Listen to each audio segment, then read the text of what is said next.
So, and this would fall into that category. So this is the Pennsylvania Multi-Site Health Study.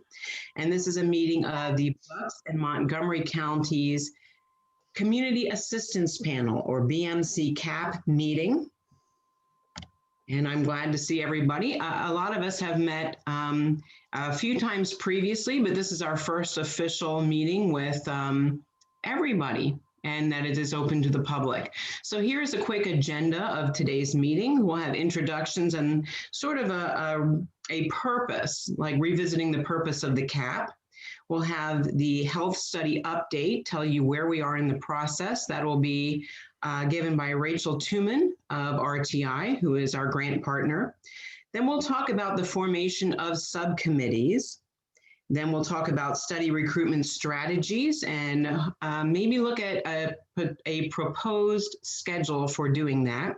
And then our community meeting that will be coming up in March. We'd love to have some input from you in terms of who you'd like to see there as a special speaker or what you'd like to learn more about. So you can maybe put some input there in terms of our proposed agenda. And then we'll talk about the schedule of meetings for the CAP. So I'd like us to, before we leave here today, to have some idea of when our next meeting is. So that would also be helpful. In terms of asking questions, so a Q&A session will be held at the end of each of our little mini sessions here in the meeting, each of our sections of the agenda. And you can submit questions through the Q&A feature, or you can raise your hand, or Patrick, who is with RTI, who's running the meeting, can assist you with how to answer or how to ask questions. So first we'll have some introductions because we do have some new members since we last met, and I'll revisit again the purpose of our CAP. I just want to show you the basic organization for those of you who are new. In terms of the CAP, we have municipalities that are represented. We have someone representing our veterans. That would be Joe McGrath. We have the Bucksmont Coalition for Safer Water. We have our community members. We have our county health departments for Bucks and Montgomery counties. We have our legislators, and we have the water companies and the Navy and the Air National Guard. And that all falls under the CAP leadership, would be between Bill Walker, the Horsham Township Manager, who's our CAP chairperson, and myself, who just is sort of coordinating things. I'm going to turn it over now to Bill to maybe introduce some of our new community members. So good morning, everyone. And I just want to thank you all again, all of you, for your time and volunteering for this panel. As you all know, this panel is going to be extremely important for the success of this study, especially with the recruitment and communication out to our community members and residents. So I really appreciate all of your time and effort. We do always plan to be efficient and productive with our meetings, so we can all get back to our jobs and other meetings that we have. So some new members that we have who are volunteered on our CAP since we've last met. Dennis Williams, I'm not sure if he was able to join. He was a question mark if he was able to join today or not. He is the principal at Happel Horsham High School. He's very excited to join the CAP and help us and recruit and communicate. And his main focus will be the students and the younger people to try to get them recruited this summer. Some other people that are new since last time, Dr. Logan, I don't know if she is on the call or not. Yes, she is. Yep. Elizabeth Seltzer and Dr. Francis, I'm probably not going to get his name right, Jayara, and he's on the Montgomery County Board of Health. So all of those folks are in the health science profession and careers, have volunteered to help with us and be on our CAP. On the business end of things, Mike Brooks owns a business in Warminster Township. And so he has joined as part of the business community and hopefully will be able to outreach. And Dennis Williams is here. Hi, Dennis. Good morning. Just having some camera issues. All right. And churches. So Pastor Jerome Coleman from the First Baptist of Crestmont in Abington Township, and Pastor Greg Peck from the Young Sang Presbyterian Church here in Horsham Township. We also have some parents/residents that have volunteered on our CAP. Lisa Ciliani, she is a Horsham resident and has followed this water issue since day one. She's also raised 2 children in Horsham throughout that drank the water here in Horsham while they were growing up. Kim Menard, I believe, Kim, you're from Upper Dublin, but parents and resident groups. So we thank Lisa and Kim for joining us today and on our CAP. And the previous participant, Nancy Saponi, if I have that name right. So I think we really have a good group here, and we're well represented in different areas. And I think we're ready to get started and move forward with our agenda and what we have to do as a panel here to recruit and communicate to our residents.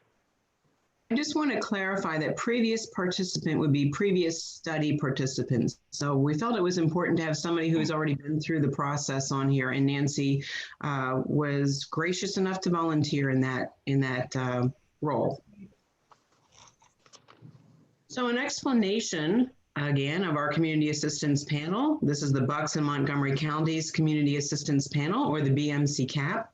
The purpose is for information exchange about the multi-site health study and about PFAS in general. So we're looking for how do we best represent the interests of the community, and the CAP assists with recruitment for the study. So there is your twofold purpose. You have information exchange and how we can assist as a CAP with recruitment for the study. So how do we generate community excitement and participation is number one. And number two, how do we reach as many different members of the community as possible? So if we want a true representation of this local community, we need to have as many groups as possible that we reach out to. So we want a true picture of what this community looks like. And so it's important to have as much representation as possible. So now I want to provide a brief study update on where we are with things. And for that, I'm going to turn it over to Rachel Tuman. She's with RTI International. So Rachel, are you able to see everything?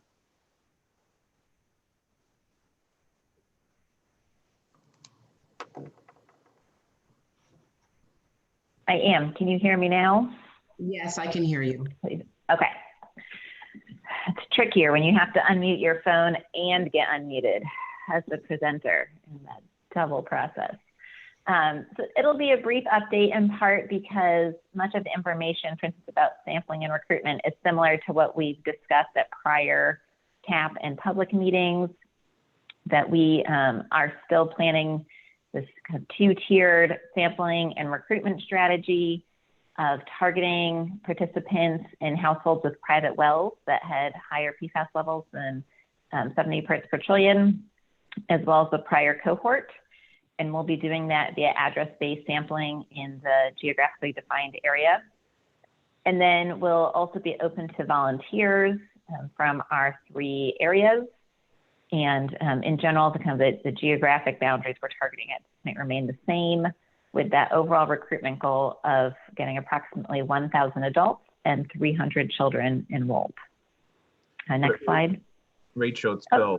Can you just go back and touch on group number 2, volunteers, in your second bullet, so people understand, like, and if I'm jumping ahead and you're going to talk about it, then just ignore, but that we're expanding out beyond Horsham, Warminster, and Warrington? I'm not sure. So I know that we're considering these other affected townships. I don't know off the top of my head if I can articulate exactly what those are. Susan, do you have more details to add on that point about the exact boundaries? I know at the prior presentations we've done, there were maps that we didn't include for Correct. Today. There were maps, and I'm looking for the exact list of townships, but we were talking about Upper Dublin Township. We were talking about Abington. Yeah, the person who was from RTI who was originally going to walk you through the study had an emergency this morning. So we're just making sure that we have everything that we need. Yeah, I just wanted to make sure. I think if I remember correctly, I just want everyone, all of our, especially the new members of the committee, to understand that it has grown beyond the 3 municipalities. And I think we're up to like 9 or 10, but Abington, Upper Dublin, Lower Moreland, Upper Moreland are a few, but we'll get, I just want people to understand that we have grown beyond the 3. That's all. We have, and that's still being refined, but I believe it might be a 9 county area, not county, sorry, a 9 township or municipal area. So I know that we have expanded beyond that. It is still being refined. So nothing is definite right now, but we wanted to have a larger area than just the Horsham, Warminster, and Warrington townships, because we knew that there were more people who were interested and more people whose water is affected. So we did want to try and include as many people as possible. Thanks, Susan. Susan, I can put the link to the community meeting up in the comment area so people can link and see the actual map. That probably would, if they wanted to. Yeah, thank you. That would be helpful. And for everyone, the eligibility criteria will be the same because that's driven just by the overall study protocol for the multi-site study, looking for adults 18 or older and children age 4 through 17. Everyone has to have lived in the study area at some point between 2005 and 2017. And those who won't be eligible are going to be those who have exposure to PFAS through their work or who are currently in prison or under house arrest. And we'll be focusing on lots of community outreach and engagement towards getting inbound calls to enroll. We'll also be doing some targeted recruitment mailings to encourage participants to call in. And that again is informed by the study protocol on how we are able to enroll participants. Next slide. And so for those of you who've been on prior meetings, this should look like a familiar graphic, but still helpful, as Bill noted, that we have some new members. And so this gives kind of an overview of what the study looks like for the multi-site health study. We're gearing up here for our community engagement, or it's underway, and we'll be continuing to gear up into recruitment later this year. Then we'll be doing data collection at a local study office that we'll be setting up, and I'll talk about briefly in a moment. The data that's collected will be analyzed. That will include sending serum samples off to labs to get things like the measured PFAS levels and other biomarkers. Everyone who participates will receive their individual results in a letter that'll be mailed to them. Then we'll have community events where we'll be able to discuss the results and have other venues and avenues for publishing the findings. And of course, we'll be staying active and engaged with the community throughout this process to talk about progress and what we've learned throughout the process. Next slide. We have been working on getting site office options identified and considered. I know, Susan, if you wanted to talk a little bit more about the specific areas that we're looking at right now. Sure, thanks, Rachel. So we do have several locations under consideration, and we will be recruiting and hiring of local staff for that location as well. And then you can see some of the positions that we would be looking for. I am going to go ahead and stop that for just a moment, and I want to be able to show you, this is what we are looking at right now as our sort of our number one consideration, but again, nothing is set in stone. But this is in Warminster and 720 Johnsonville Boulevard. So you're probably more familiar with the actual area or the site than I would be. But we like this site for several reasons. We think it's very centrally located. There is a lot of parking that's available. There's a flexible lease. And there is an outside entrance from the parking lot directly into a first floor large office. And so that's important. We want to be sure that it is accessible to everyone. People with young children coming in, they don't want to have to climb stairs or search around for an office. And same thing with our elderly population that may be coming in. So this right now is what we are thinking Susan, of. right now your screen is not loading. We have a kind of a black screen just watching your mouse load. Oh dear. Well, that's not very helpful, is it? All the information you're sharing is really helpful, but I think you were hoping we were also looking at something with you. Okay, let me see here. Let's try a new share and see if that helps. Okay. Are you able to see it now? Yes. Yes, okay. There we go. Yes. All right, take two. So we're looking at several sites, but this is the one that's kind of number one on the list. It's 720 Johnsonville Boulevard, the Commons at Franklin Center. And we like this location, as I said, because there is plenty of off-street parking, right there. And there is an outside entrance to a first floor large office space. And this was previously used, I think, as a medical office. So when we should be able to modify certain things to our specifications. And we wanted it to be handicapped accessible and accessible for the elderly and for people coming with young children to the site office as well. So we didn't want it to be a second floor or a location that maybe did not have an elevator. So this seems to be our number one thought right now, but again, that's all, we still have other things to consider and with other things to discuss, but I wanted to let you know that this is what we are thinking for a site office. So now that I have done that, I'm going to pause share again, or just plain stop, because I think it's good for us to have an opportunity to ask questions or to have a discussion if you have anything that you wanted to ask in the meantime, or any comments on that particular potential site location.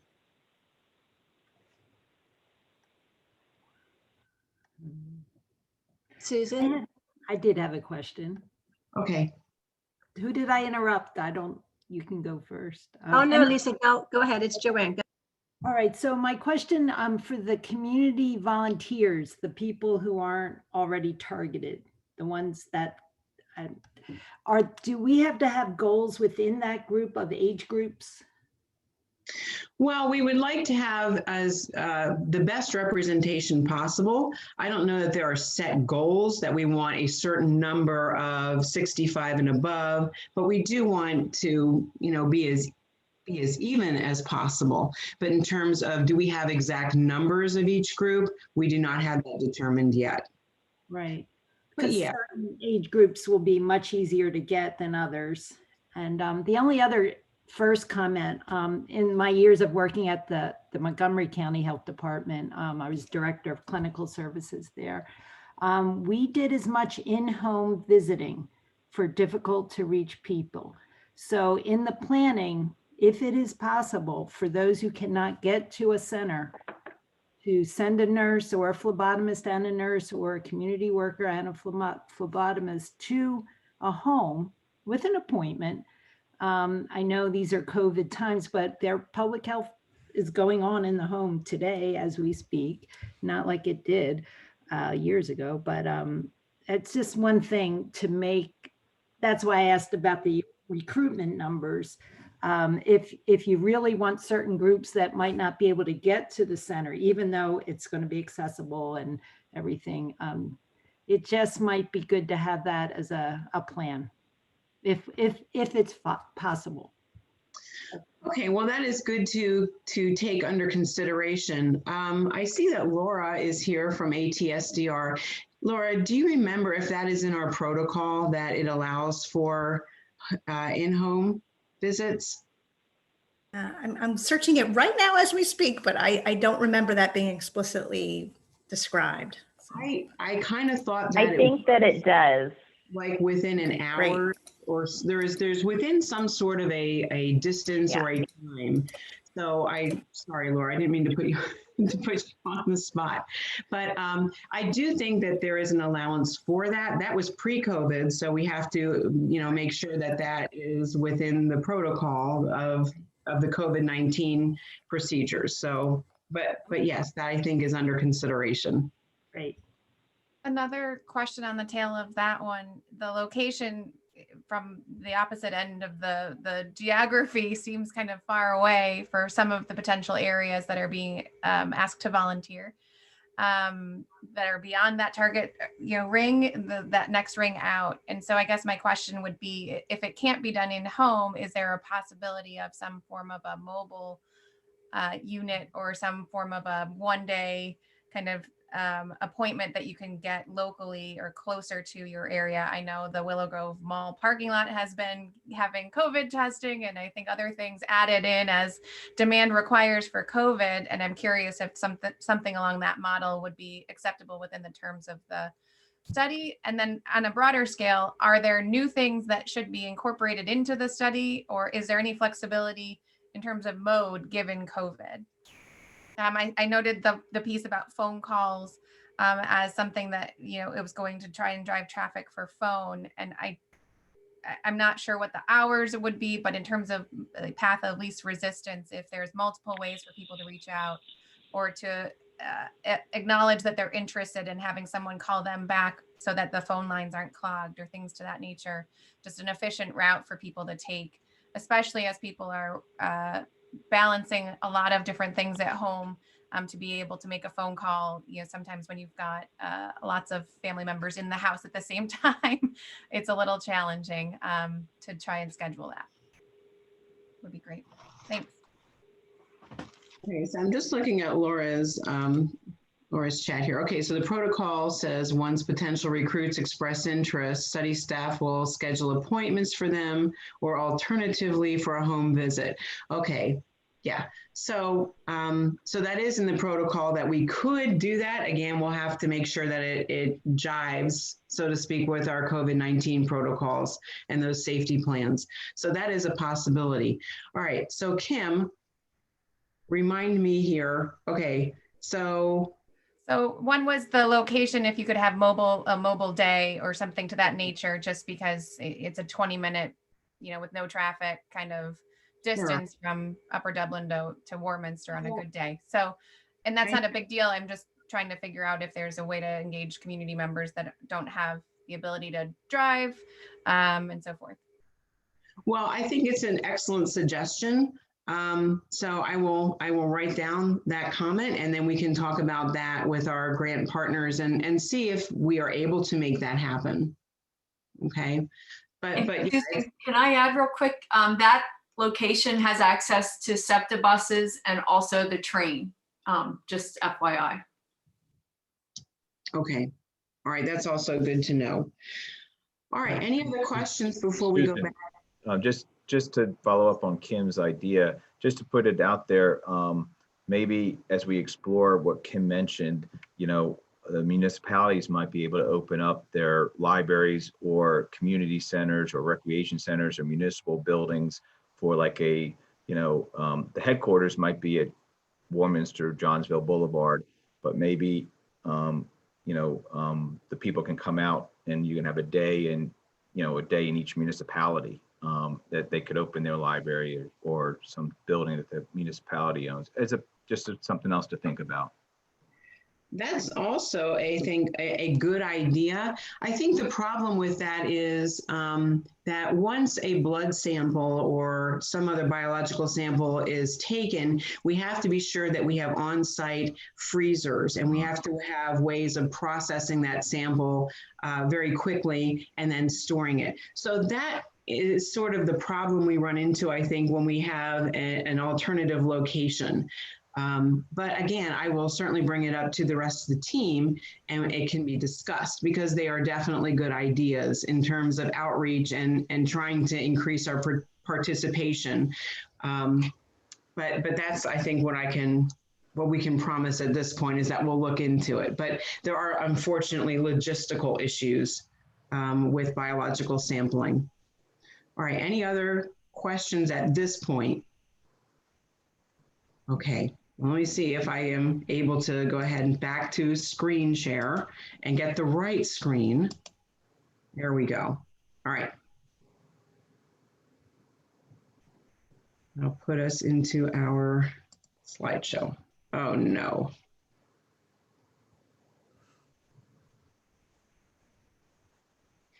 Okay, so in terms of a schedule, Rachel, did you want to go ahead and handle that? Sure.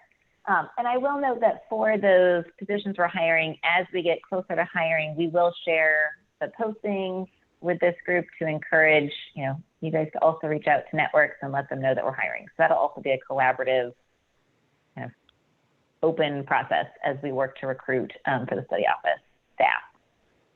And then for the schedule on the next slide, we are really kind of starting to ramp up some of this preparation. We are hoping to have the site office here selected and leased within the next month or two, to then also begin more recruitment activities and have data collection start later this year. So lots of things happening this calendar year as we get ready for launch and data collection. I think that's my last slide. Are there any other questions?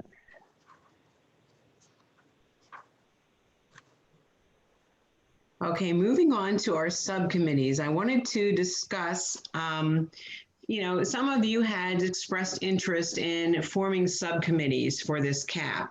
And I think it's a good idea. Some of the ones that were suggested were like a legislative subcommittee, which I do think is a good idea. There was also suggestions about a communications subcommittee, a recruitment subcommittee. I'm not sure if communications and recruitment need to be separate at this point or if they should be one committee. Because those are very closely aligned. There was also some suggestion that there be a subcommittee for the water companies. That's a possibility too, but I really think these 2 or 3 that we're listing are at this point of the most importance and relevance at this time.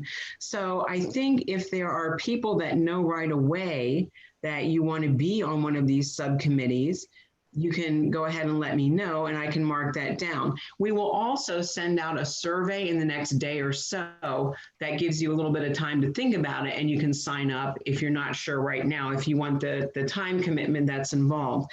So for the legislative, I'm not sure how often you would need to meet. I think that would be up to our legislators and their aides.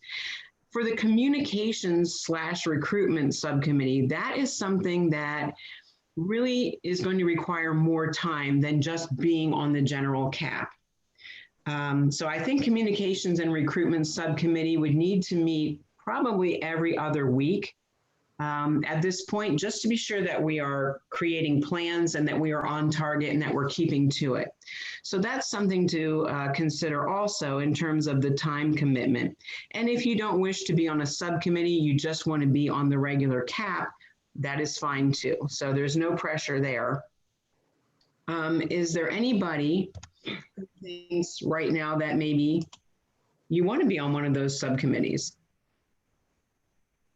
So one question, will advertisement be a part of the communications? I think that's going to be giant rather than just communicating with people or Facebook or whatever means. But in terms of advertising, signage, where these signs might go, which I really think we do need to be visible.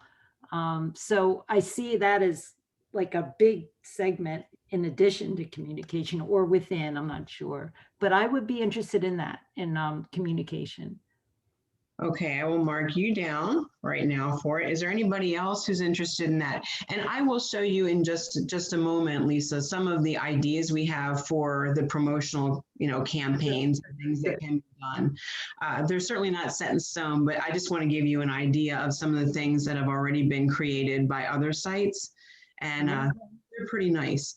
So is there anybody else at this point who's interested in the communications or recruitment subcommittee? Okay, that would be. I'd be. Yeah, I'm interested in the legislative committee. Oh, okay. Legislative, All right, hold on a moment here. sure. Okay, so that would be, okay, Mr. Scarpello. Kim, which one were you interested in? The communications subcommittee. And I was Okay. going to echo the question about, I think someone just put it in the chat, the digital marketing strategy. Absolutely. In addition, I think that the COVID side of things has expressed the need for more digital, just in case people don't see flyers and posters. Oh, without question, we will definitely have a heavy social media presence, because we know that, you know, the way that people are getting their information has changed dramatically from maybe the way they did 10 years ago or even 5 years ago. So we have that in place. RTI has just put 2 social media experts, so to speak, for lack of better, you know, terminology for them, on this project. And so we will be meeting with them internally in the next week or so. And I'm anxious to hear their strategy. They'll be solely devoted to the social media aspect. So yeah, and social media. And that was my other question, was whether or not the communications committee would be helping provide guidance on or review of the materials that are being developed currently, not Yes. developing them directly, but really providing a lot of feedback, if I'm not mistaken.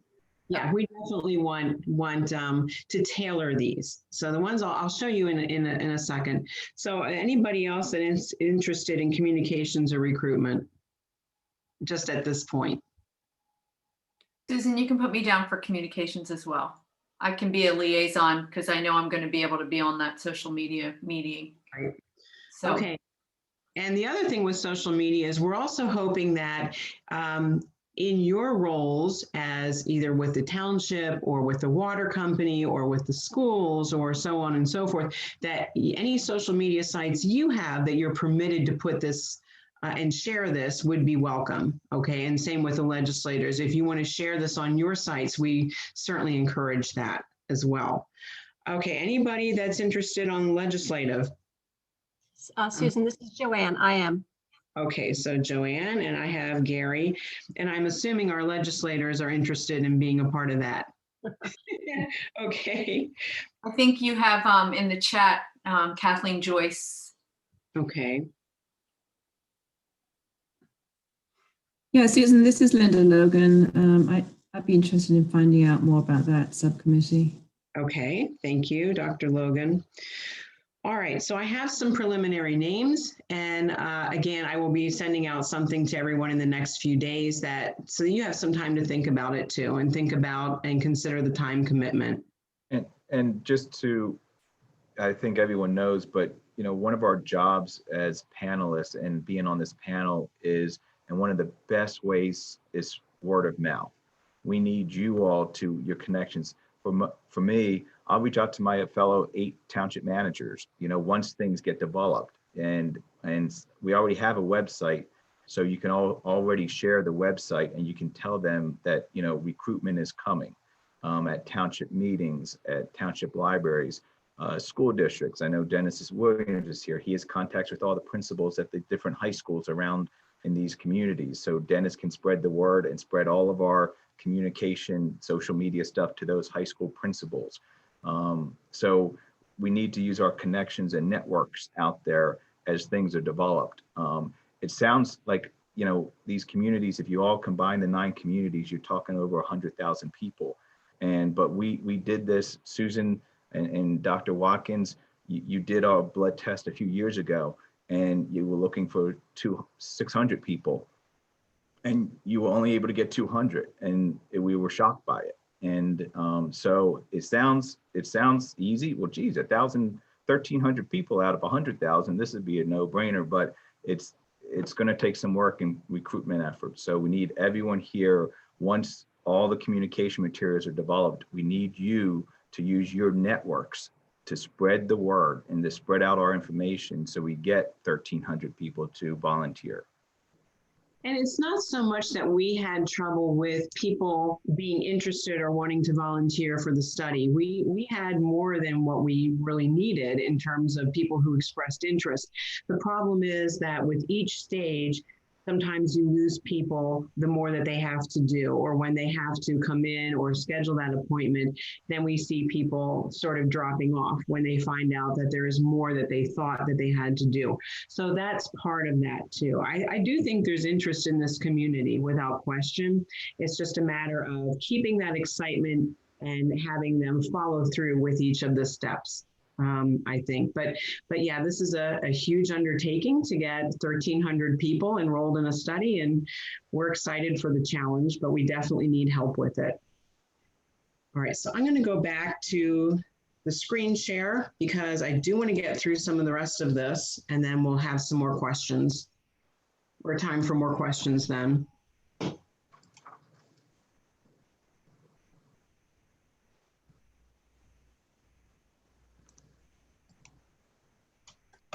Hi, Susan. Yeah. This is Joanne. I just wanted to get back to Kim's original question. I was just trying to chat with her on the side.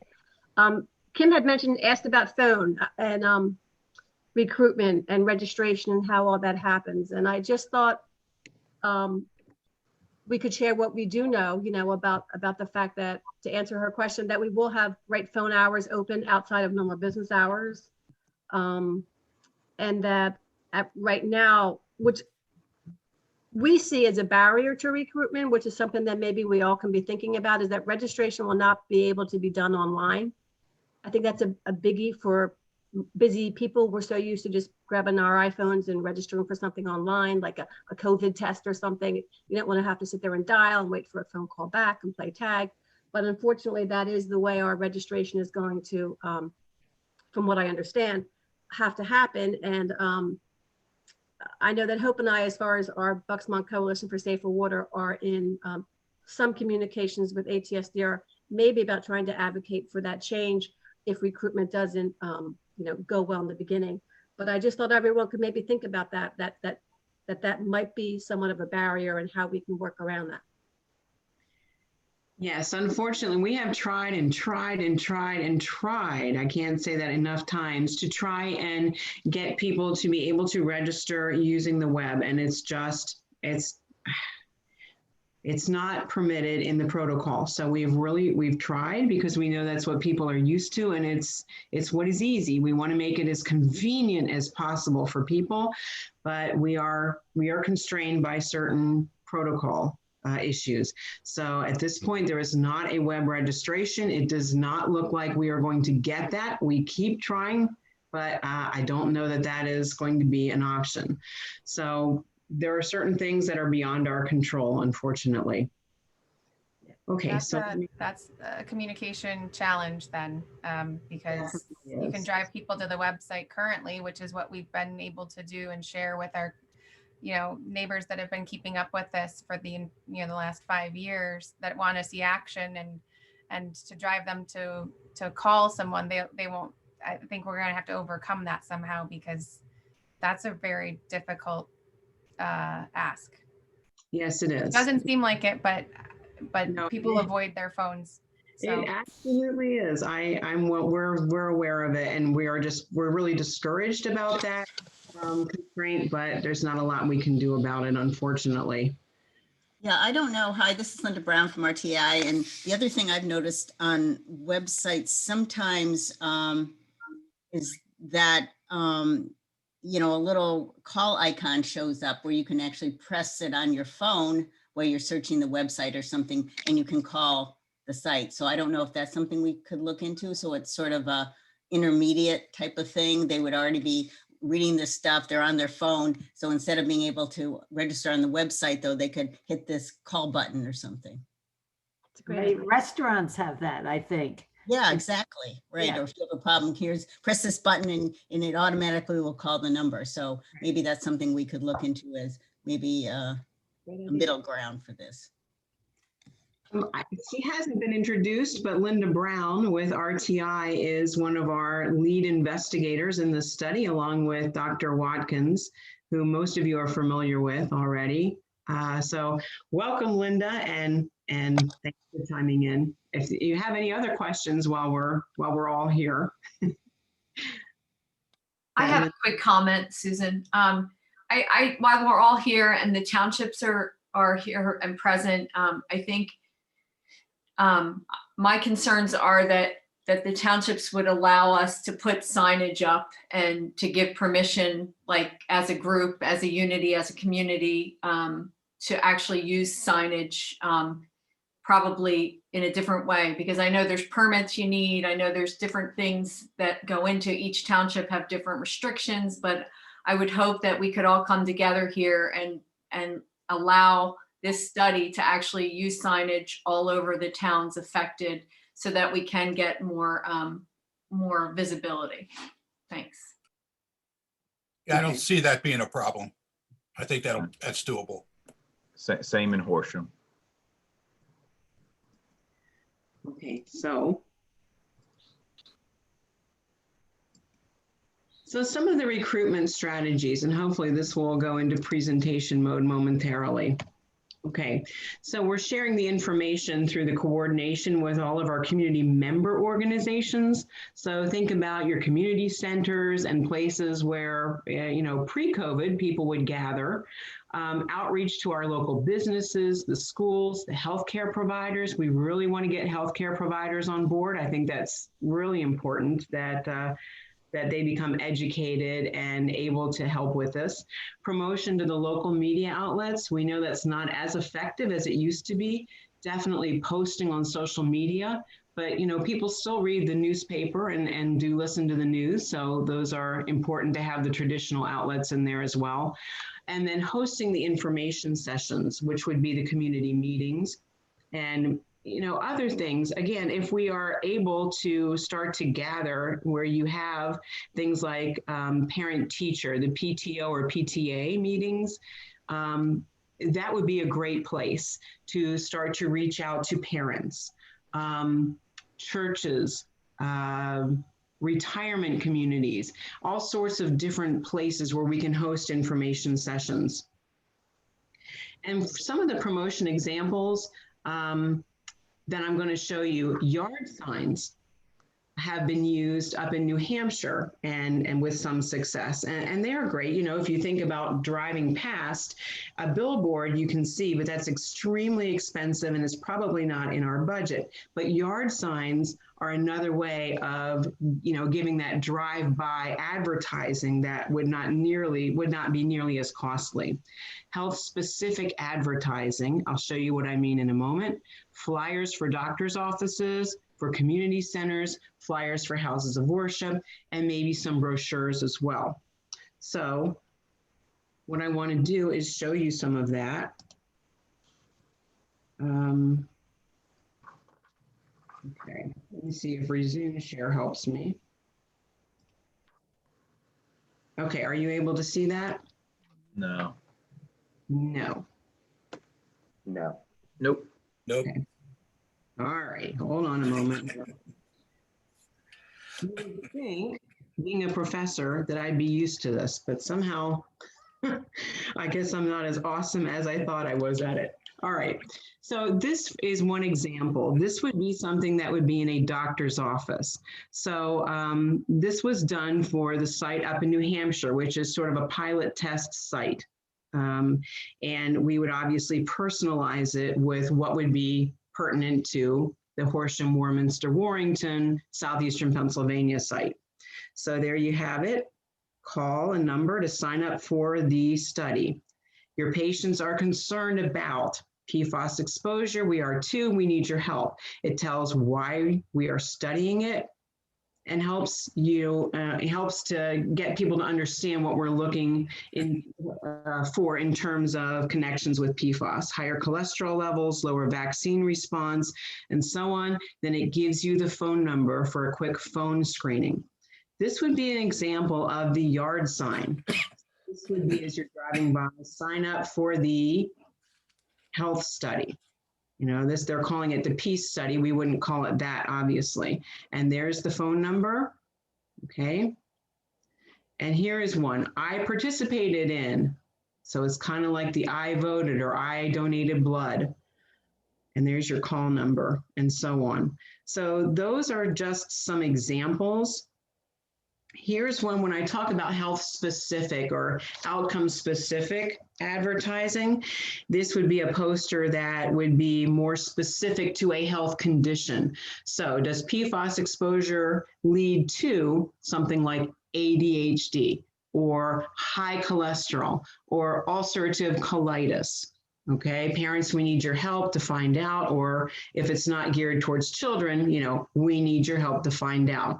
Again, why are we studying it? This will help us to learn if PFAS exposure may lead to whatever our condition that we want to target here in children, such as, okay?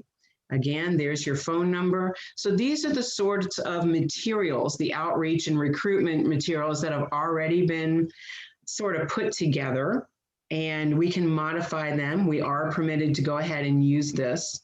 We did check with that. So any thoughts on that, what you've seen so far? Looks good. Yeah, I think they're very nicely done. And these are things that we can adapt pretty easily.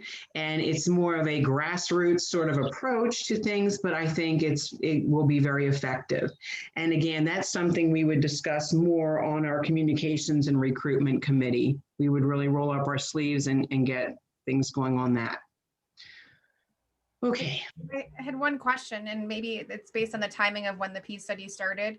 But is there any sort of sensitivity around the topic of suggesting lower vaccine response at this current moment with the COVID vaccine?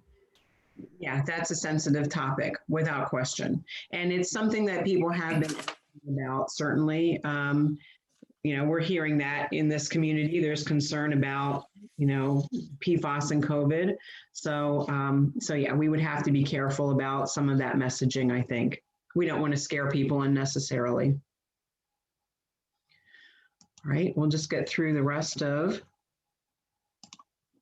this,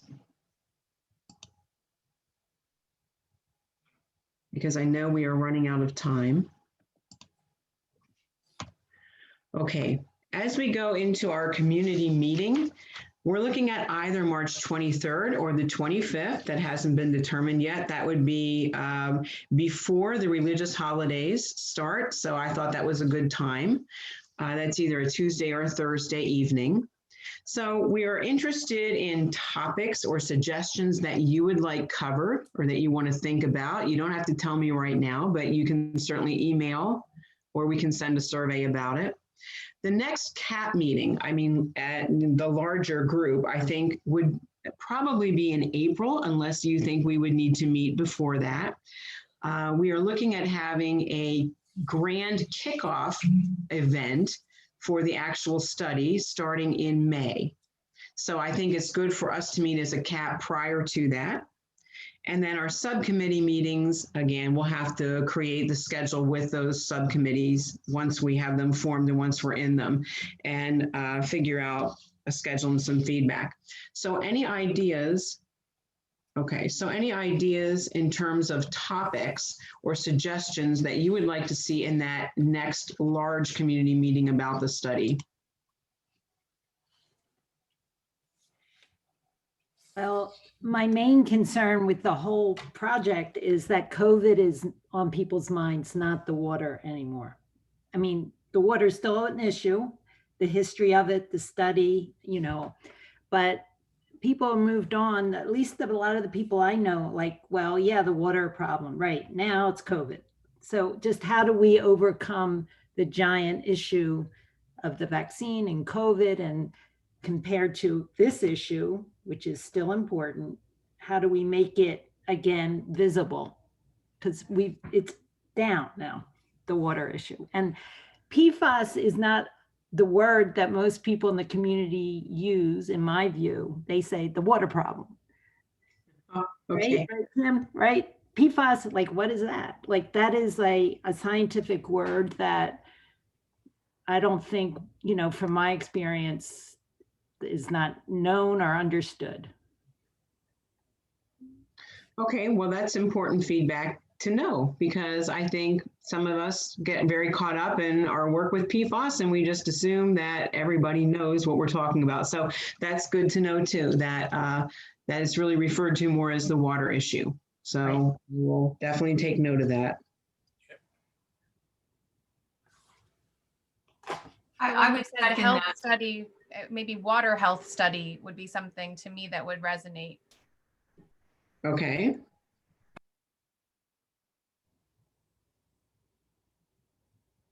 Okay, water health study. Any topics that you are interested in knowing more about that we could possibly schedule to discuss at our next meeting? Kathleen, are you raising your hand? I am. Okay, go ahead. I'd like to know more about some of the studies that I've read that would link a high level of PFAS in your blood to the effectiveness of any vaccine. I figured that people would want to know that. So we had already been sort of thinking about that. There are definitely some experts that we could see that they may be available for a meeting. So we'll take that under consideration. Anything else that you think is in the minds of people that they would want to learn more about? Joe McGrath has a suggestion. Sure, go ahead, Joe. A while back and earlier in this in the history of this issue, the intelligentsia was big on writing. I know they've changed hands with the ownership, so I haven't seen anything recently regarding the issue. And I know Kyle Backenstoes has moved on to another position. Is there any way we can get those guys involved? Well, we can certainly invite the media, and they are always invited. They're always welcome. They're open meetings. I think having been a person that was in the media previous to this position, I know that you live in the Philadelphia market, and so they are used to covering they have to really pick and choose what they cover because, they cover the city of Philadelphia. So it has to be really big. We can invite them. I can't guarantee that you get the coverage that you want, but all we can do is continue to reach out to them. Because they were really super with information.